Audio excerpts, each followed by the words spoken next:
Sophie May Kerr, thank you very much for joining me today, all the way in Sydney. And obviously, I'm interested in having this conversation with you because I saw recently on LinkedIn that you have finished your PhD after 4 hard years of slog. Congratulations.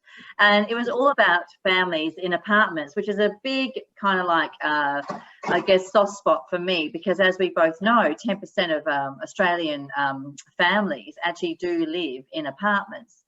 So tell me, Sophie, why this topic? What was of interest to you to actually start talking about this, or start into, basically researching it?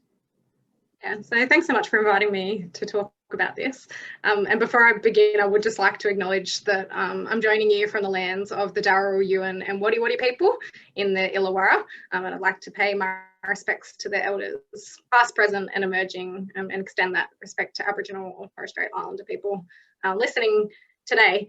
So yeah, I'm an urban cultural geographer, and I started exploring the topic of families in apartments back in 2015 because I've always been very much interested in cities and interested in exploring cities at that everyday life scale. So understanding people's experiences of living, working and moving around cities. So the interest in families in apartments, I guess, was significant for 2 main reasons.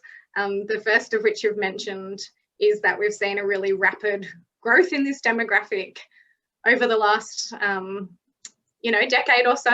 And we saw that between 2006 and 2016, that the number of families in apartments in Australia actually doubled in that period of time.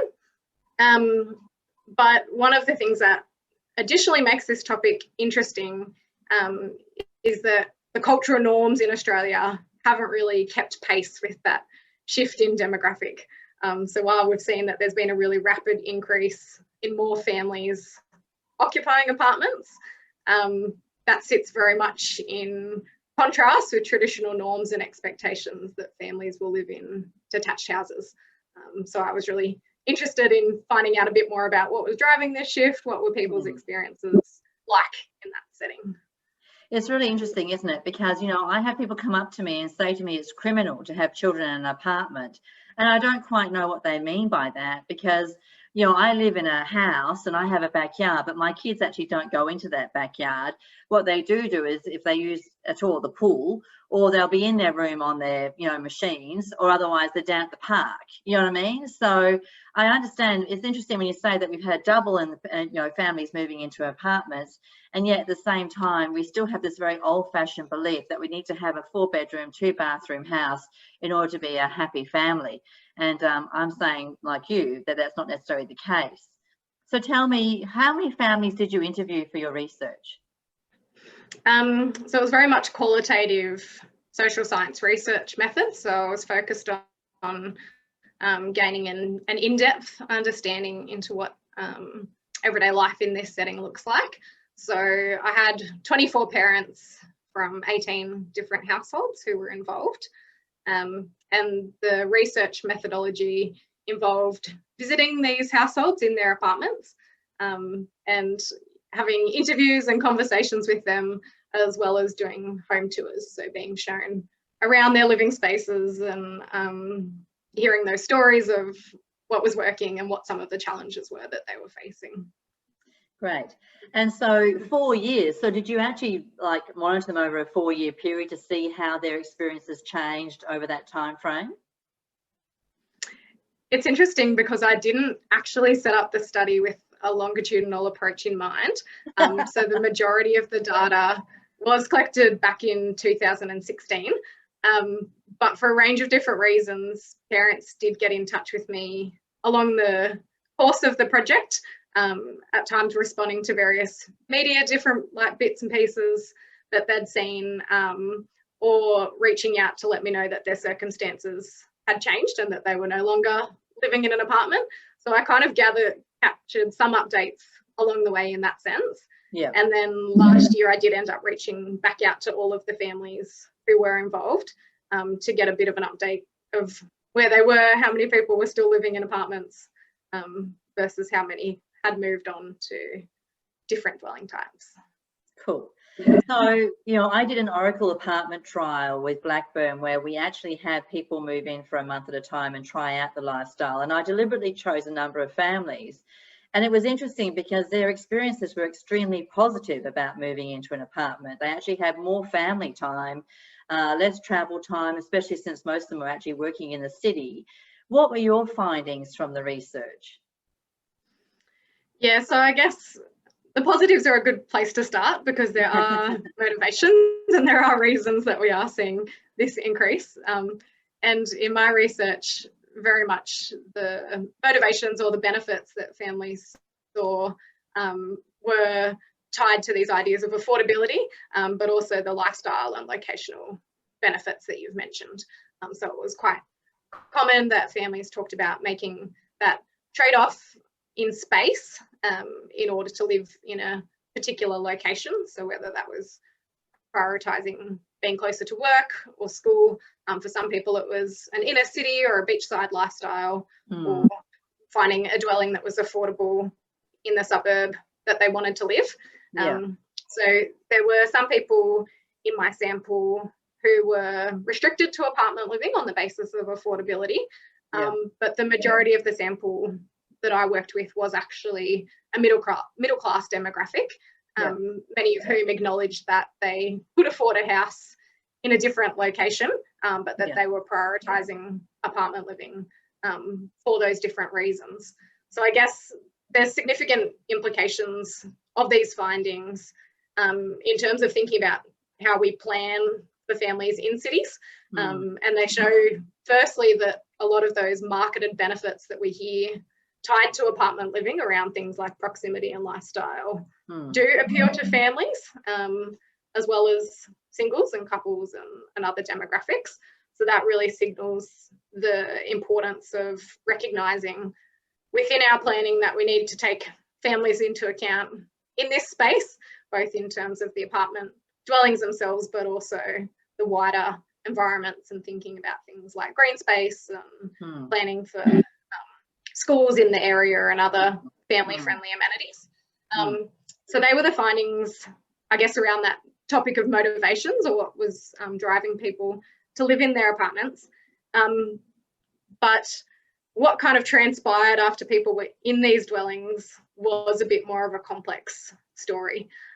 So because of the cultural norms that I've mentioned earlier, we see those cultural norms very much built into dwellings, meaning that often apartments aren't designed with families in mind. So that flow-on effect into their everyday lives meant that families did report a lot of challenges, in particular in relation to spatial constraints, storage, and issues of sound. So storage, because you know, you have when you have children, you have Tupperware. You hate to say it, but you do. And I think that was definitely the case. You know, where do I hang my kids' school bag when they come home? Where do I store the bike, or where do I store the scooter? But, you know, this was a CBD location that we actually had for Oracle, and actually the families really enjoyed exploring the city. They actually found it was actually much more adventurous, and they spent a lot more time being adventurous as a family. But what was interesting was that I had Amanda move in with her tweenies, and Sam, her boy, who was 12, got to meet another young boy in the building. And so instead of it being like, you know, you ride down the street to your mate's house, they were just going up and down the elevator between the floors, you know, to visit each other's apartments, which I thought was really gorgeous. You know, it just goes to show that you can still have a community in an apartment. It's just how do we accommodate that as much as possible? So what were some of the challenges that they faced then? So I guess starting with spatial constraints, a really strong theme among the parents that I spoke with was the shortage of affordable 3 and 4 bedroom apartments. Correct. So I guess that was a big issue in terms of the difficulty of families facing competition or a lack of availability to actually access a 3-bedroom apartment. And in some instances that led to parents then making quite complicated trade-offs in terms of either finding somewhere that was 3 bedrooms, but then making trade-offs in other spaces, whether that be like a smaller than desired living space or balcony space, but really feeling like this is our opportunity to get a 3-bedroom apartment. So we'll just jump and do it, regardless of whether some of these other things don't actually align with what we're looking for. Or on the other hand, living in a bedroom, an apartment, with less bedrooms than desired, and then feeling like there was a bit of a time limit or challenges that they faced adapting to everyday life in that setting when there wasn't much room to grow out. So the number of bedrooms was an issue, and also the size and layout of bedrooms. So typically we'll see second bedrooms in apartments designed with the assumption, and often what you'll see in marketing images is a double bed in a second bedroom.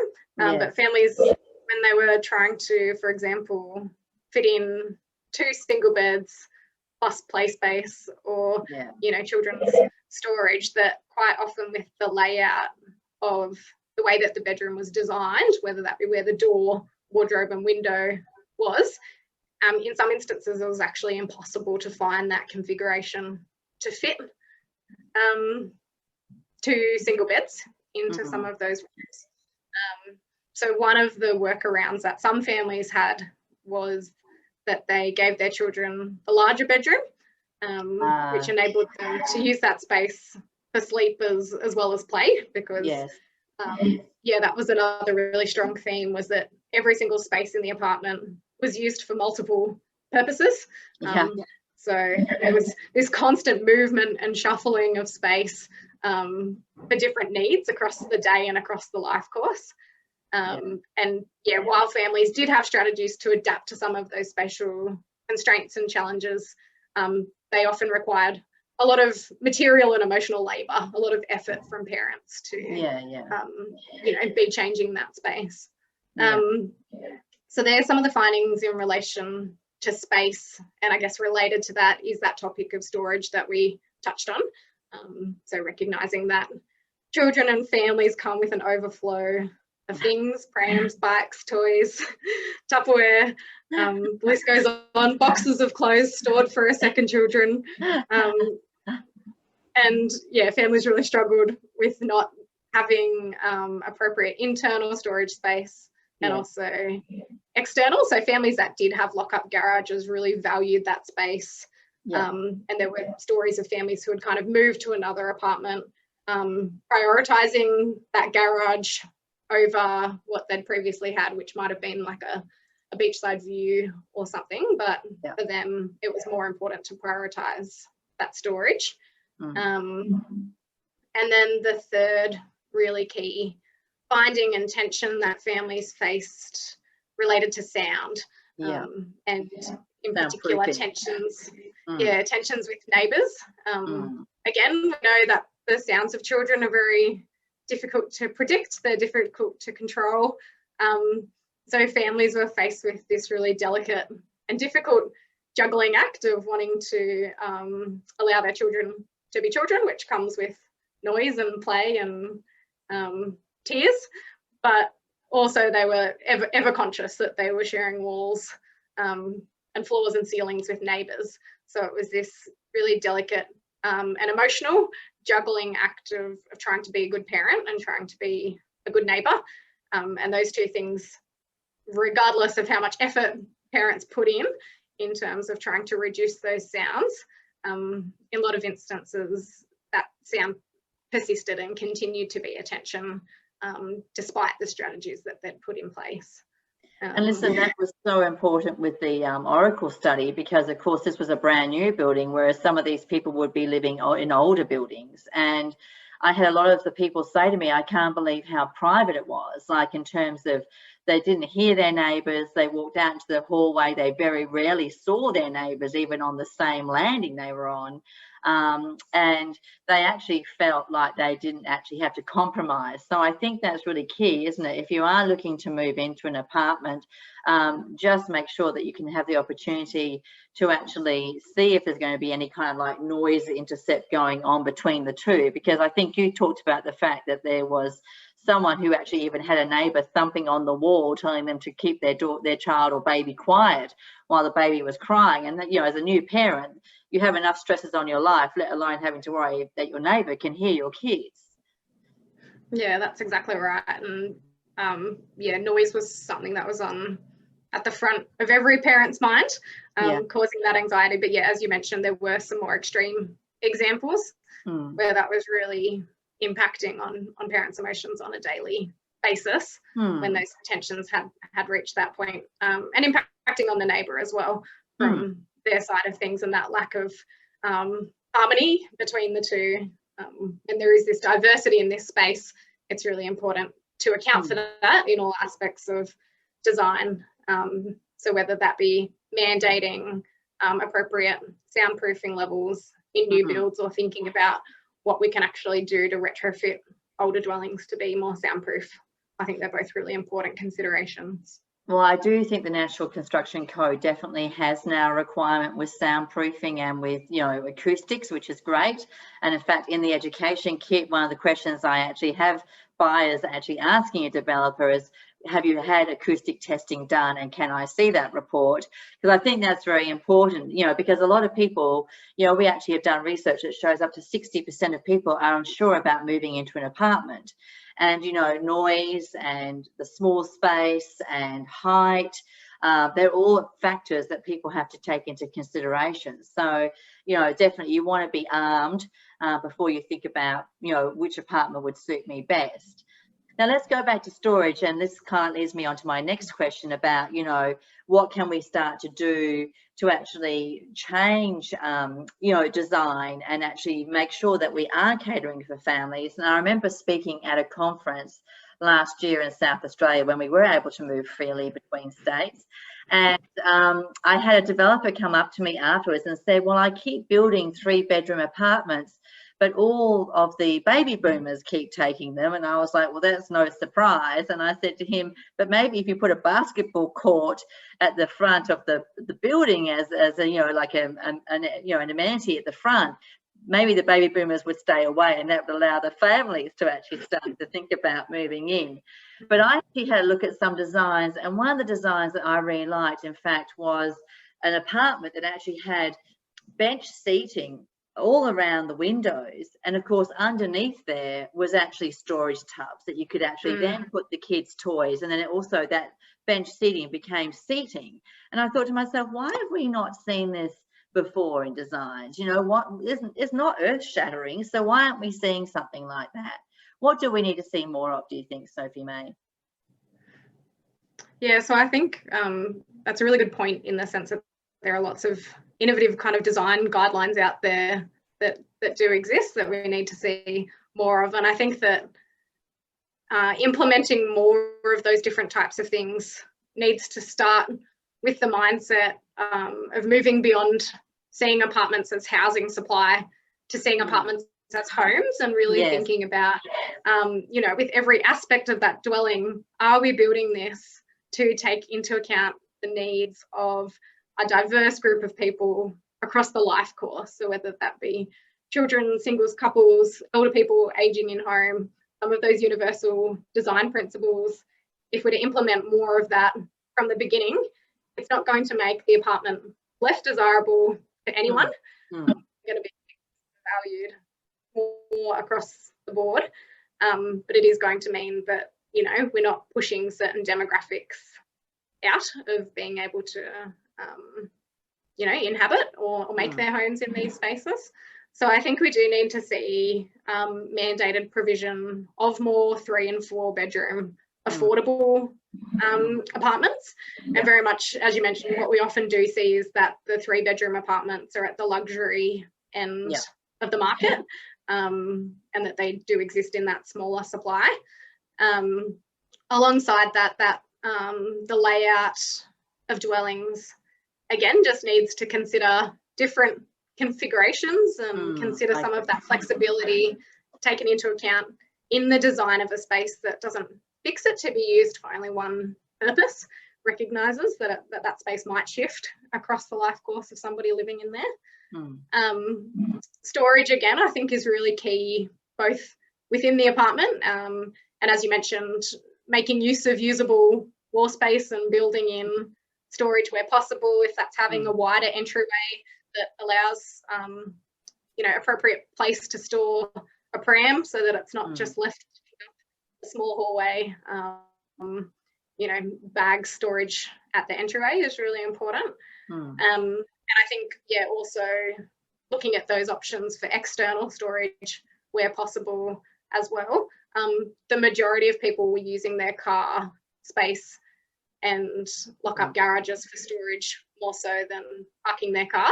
So I think that while we're seeing lots of conversations at the moment in terms of developments being located in certain places, reducing the need for car parking, and while it's great that we're seeing this shift towards conversations around more active modes of transport, I think it's just important to also take into account the different uses of those spaces and recognise that, yeah, it is important to factor storage in.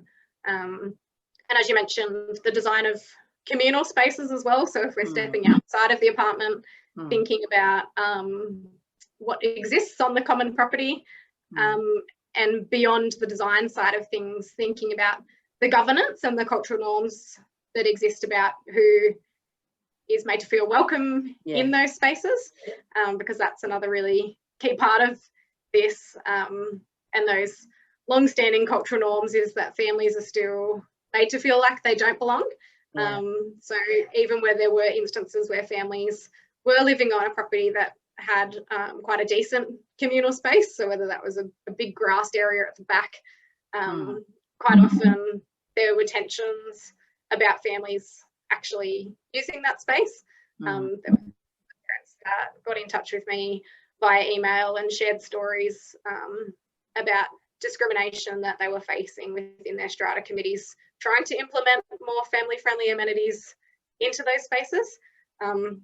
So yeah, I think design's a really important part of it, but also recognising that there needs to be that education and shifting cultural norms alongside that to really recognise that families are part of the demographic that lives in apartments. And yeah, alongside those other groups who really need to think about how we can design these spaces that do work for everyone, and those different needs.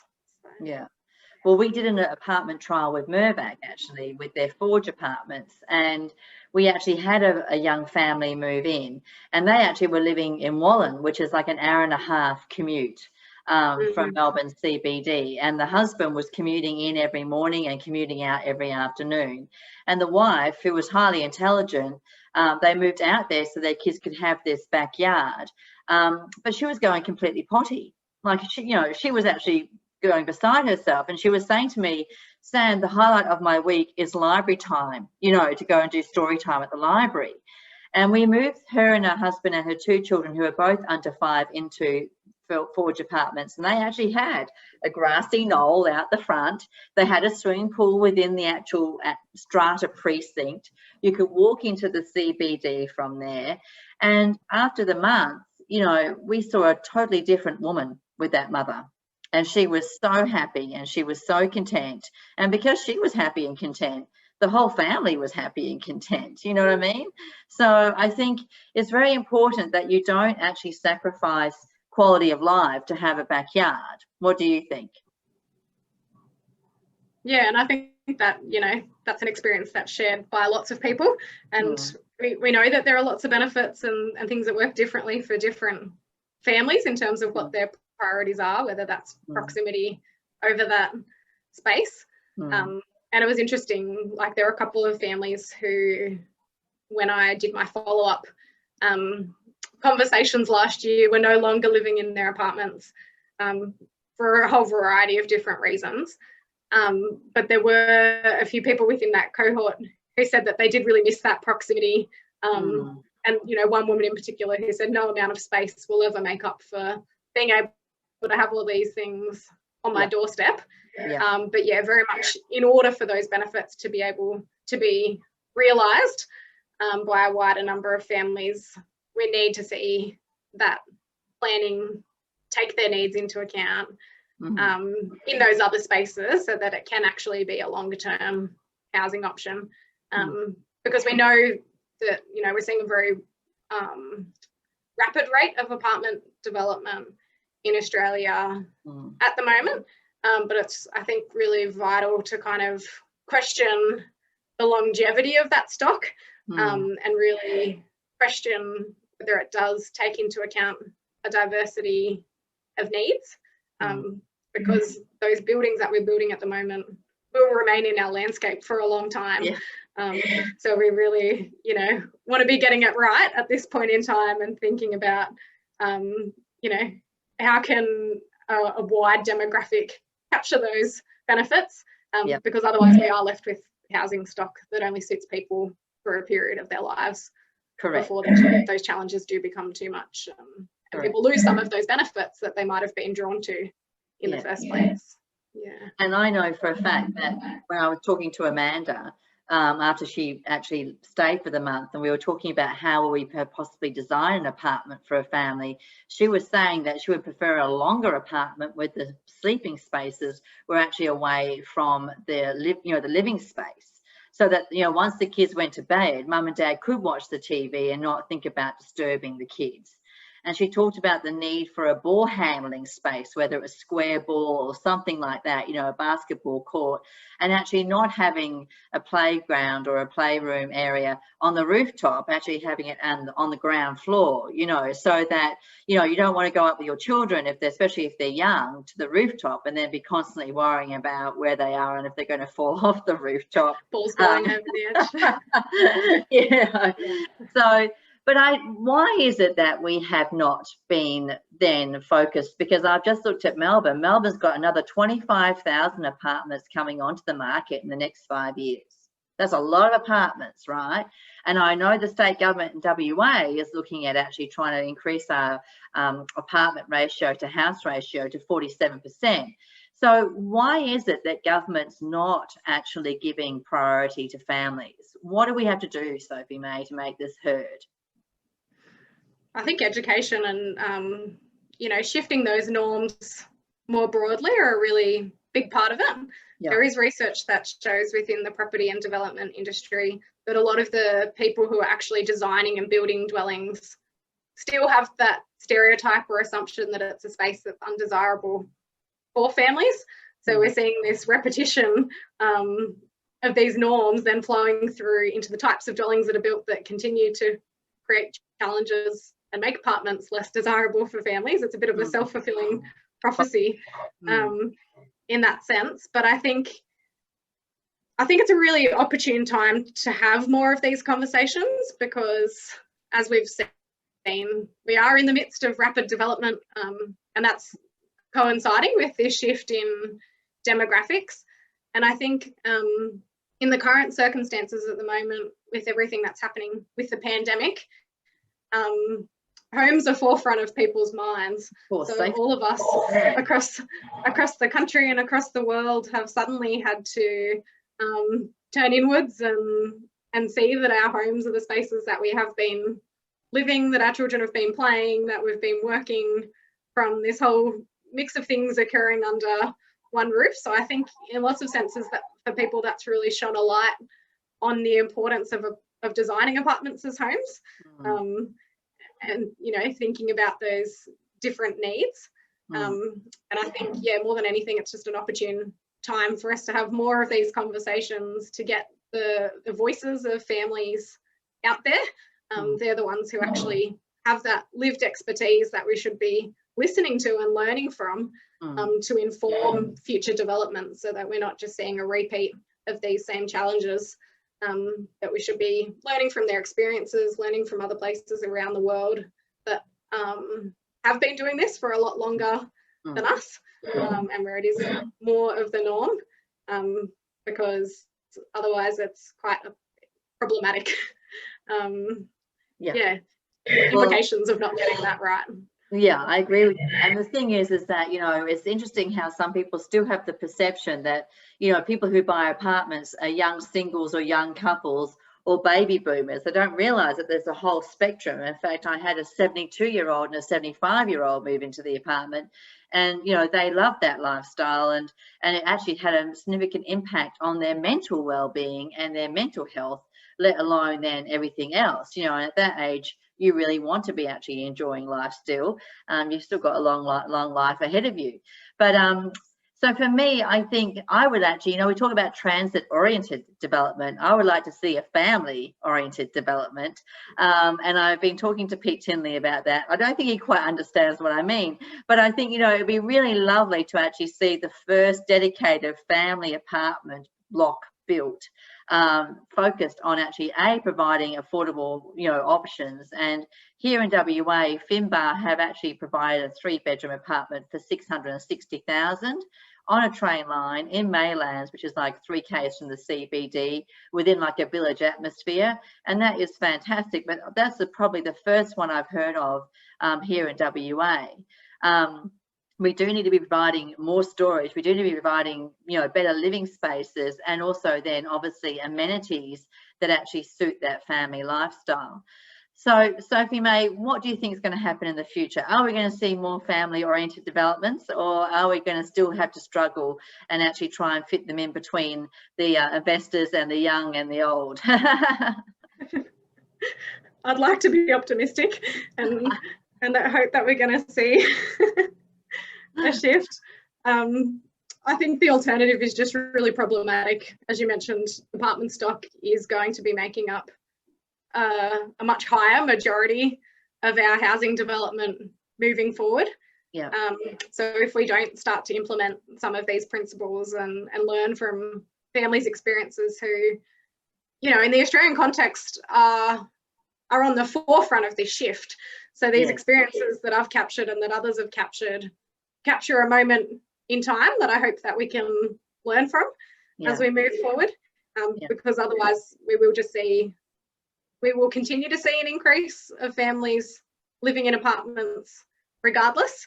But we know that, you know, if that's not done right, then it can be quite an emotionally draining and difficult experience for families. So we don't want to see more people that are constrained in inappropriately designed dwellings. I don't think that's the direction that we should be heading in. No. We want to be kind of promoting positive and inclusive design that really takes into account a diversity of residents and a diversity of needs within those dwellings. Well, I think housing choice is important in every suburb, right? So I think, you know, I'm actually moving out of my big my 3-story house at the end of this year because I don't need that extra space. And I'm going to be moving into an apartment on the train line, so my kids can catch the train to their high school. It's near a shopping, you know, grocery store. It's near a high street where there's cafes and restaurants. And for me, that's what it's all about. You know, I think convenience is even more important when you have children than when you don't have children, because you've got such a busy lifestyle, right? Yeah, and I guess it's just thinking about, you know, how can we map on some of those planning principles of proximity and services and supportive amenities? How do we make sure that that's coming alongside all of the development that we're seeing, not just in certain areas? Sure. It can't just be a case of increasing housing and not having all those other things that need to come alongside it to support that lifestyle. Correct. And in fact, we were actually working with a developer in an area where there was a lot of migrants, and of course they're used to living in apartments well and truly, but I said to the developer, put a childcare centre at the base of the building so that the mums, when they're going down to catch the train, you know, they can actually drop the kids off into the childcare before they even leave the building. And that's, I think, the problem, right, is that most of the developers are men. And maybe they don't realise what it's like to actually be a mum and struggling with a toddler and a baby and trying to get down to the childcare and onto the train line. Do you think that might be the other situation as well? Yeah, I think definitely we need to see more perspectives of women in planning and people with a lived experience, and really valuing that lived experience and listening to that and learning from that. And I think, you know, beyond planners and developers, councils also have a role to play in terms of understanding the demographic, and when they're planning for growth in their CBDs, neighbourhoods, really consider what kind of amenities they need to support that development. There are instances where there's an undersupply of childcare, undersupply of primary schools, because it has caught people off guard with the increase in families in this setting. Yes. So yeah, it's very much a package that needs to come together. It can't be a case of, yeah, one without the other. Yeah, and that was definitely, we had a family move in with a 5-year-old, and then we also had Amanda with her 2 kids. And like they said, you know, the first family with the 5-year-old would have actually considered moving into Oracle, but there was no primary school. So that, you know, so if you're going to actually have, you know, those kinds of apartments in our CBD, we need to actually then provide the appropriate education so that families don't have to get in the car and drive their kids to the local school. They can actually walk them there as you would if you were living in suburbia, right? All right. So, Michael, is there any questions that you have of Sophie May before we start to wind up the session? No, not particularly, but I was interested, Sophie, of the 18 families that you interviewed, how many were still in apartments come 2020? So between that 2016 to 2020, would it be like half or? Yeah, so of the 18 families, I was able to get back in touch with 10. It had been some period of time in between, but it was 60% were still, 60% had moved and 40% were still in their apartments. Yeah, right. Right. And there are a whole range of different updates that came alongside that shift in housing, in terms of some people had expanded their families and had another child and didn't see that as being possible in their apartment. Others, you know, it was that proximity with neighbours that really tipped them over the edge, and that was something that, you know, they didn't see being able to work over the longer term. Yeah, a whole mix of different tipping points, I guess, for the families that had left. And for the families who were still in their apartments, there was one family in particular who the main challenge that they'd been facing was in relation to storage. So they'd decided to make the investment to put in more storage into their apartment to, I guess, fix that aspect of what they were struggling with, and that enabled them to be able to see that as a longer term option for them. And with the others, it was still a bit of a mixture of, you know, a desire to eventually move to a detached house. But for some people that was constrained by affordability, or in some instances that, yeah, like having to leave that location that they were settled in. Yeah, and the other question that sort of floated through my mind was just the migrant ethnic side of things. So were your 18 families sort of around the Wollongong area, or were they sort of mixed throughout Sydney? Majority were from Sydney. I had a couple from Wollongong who were included, but yeah, the sample was primarily in Sydney, and follow-up research that we've done has been particularly in Western Sydney. Within my sample, about 75% of the households had at least one parent born overseas. And it was from a real mixture, diversity of countries of origin. But it wasn't, I would say it wasn't necessarily a sample of people who had migrated to Australia from places where apartment living was the norm. And a sample very much represented a hybrid multicultural Australia.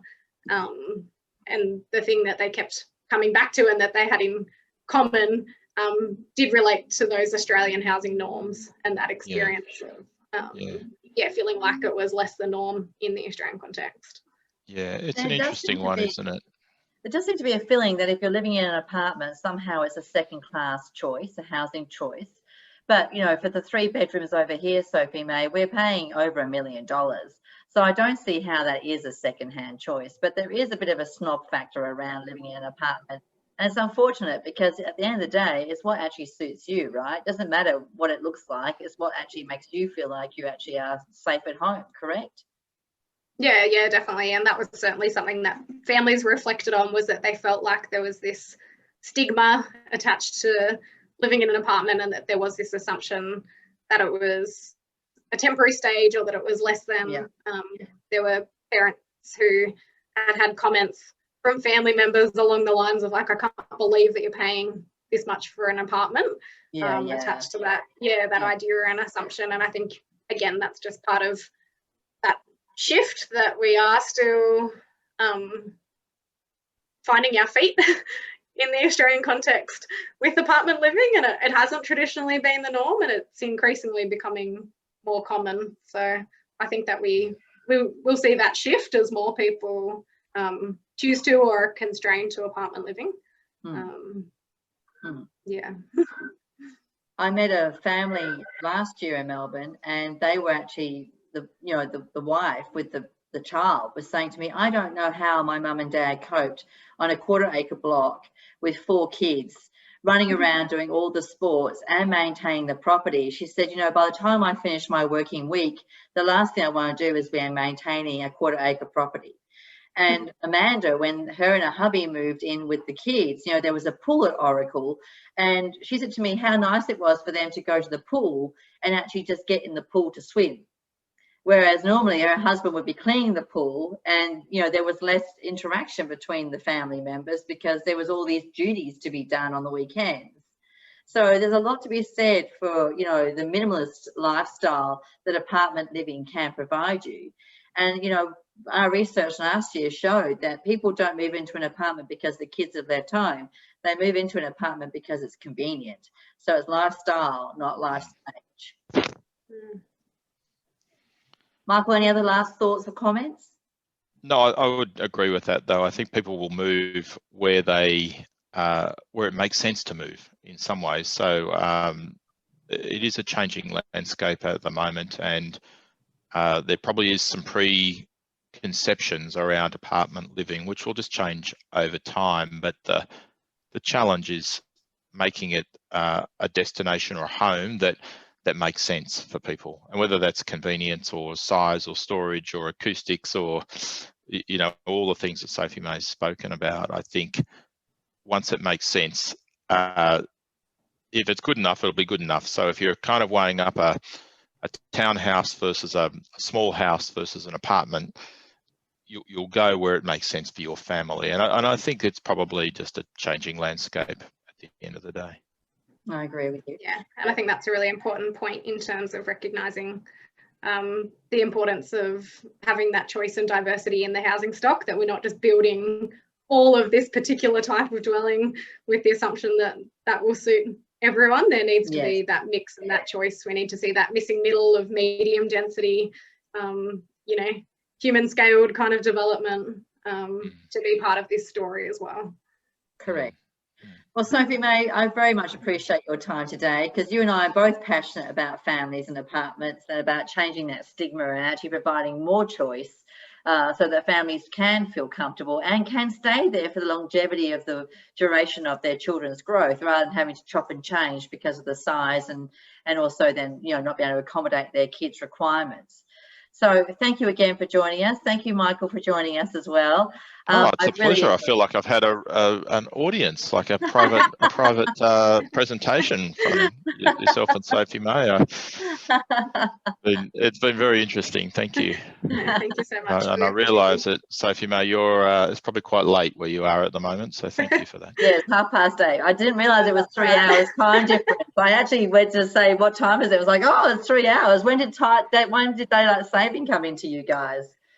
A week ago. A week ago, yeah. So when I booked it was when it was 2 hours, and then I realised it was 3 hours. So I do apologise for that. No, that's all right. No issue. You probably don't have children. Do you have children? Otherwise, you would be tending to them. That's right. So, apartment living experience is a bit different.